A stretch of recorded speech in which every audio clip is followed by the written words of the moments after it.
The Curse of Oak Island. The team finds gold in the side of the garden shaft.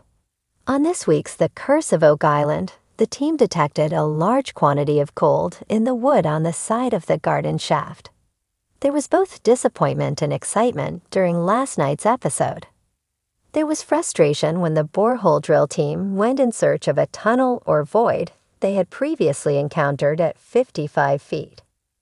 Borehole number DN10.5 seemed to show such promise when it began pulling up loose soil, indicating there may be a structure nearby.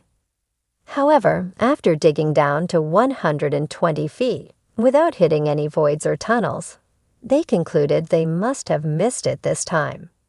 And there were more glum faces after the Dumas Mining Company finished their probing project, having found nothing. Dumas had drilled into all four walls of the garden shaft at 55 feet, hoping to find a void or chamber, but sadly they got nothing. However, fortunes can change quickly on Oak Island. Metallurgy expert Emma Culligan had been tasked with analyzing a piece of wood taken from the side of the garden shaft during Dumas's drilling operation, and she had a surprise for the team.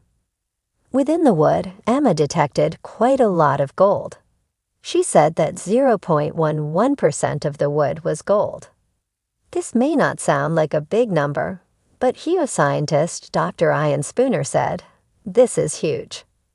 Emma assured everyone that it was a lot of parts per billion. Rick and Marty Legina were absolutely thrilled with the news. Emma got a round of applause, and suddenly the frowns were turned upside down. Ian knew exactly how to proceed. He recommended that they keep drilling, keep taking samples, and sooner or later, they will narrow things down to the location of the treasure. Meanwhile, on Lot 26, near the well that dates as far back as the 10th century, the guys had been examining an unusual old wall. The team was joined by forestry technician Peter Rumpke, who set about retrieving a core from the massive oak tree that was growing out of the wall. The core was sent to the lab to be dated, but Peter already estimated that the tree must be hundreds of years old. The team believes the wall predates the tree, so when they have the tree's age, they'll also have the minimum age of the wall. The wall is different from others found on the island because of the technical skill used in its construction. It was clearly built by someone who knew what they were doing. Peter is also a bit of an expert on walls, and he theorized that the stones used for its construction may have been debris from tunneling. He saw the wall as a good way to hide evidence of tunneling. As the guys began dismantling the wall, looking for clues, they noticed that a lot of the rocks had been cut or sliced from other rocks. These rocks were red granite, which led Alex Legina to recall that the Kingdom Stone from Nolan's Cross is also red granite and had been cut from another stone. This all led them to wonder if the wall was built by the same people who constructed Nolan's Cross.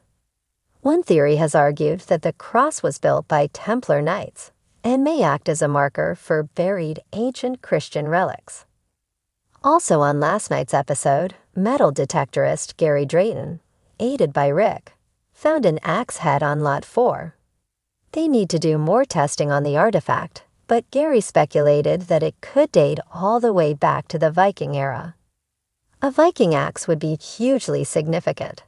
A few months back, the team found another artifact on the nearby Lot 5, which one expert said could be Viking in origin. That piece featured ancient symbols which were commonly used by Vikings.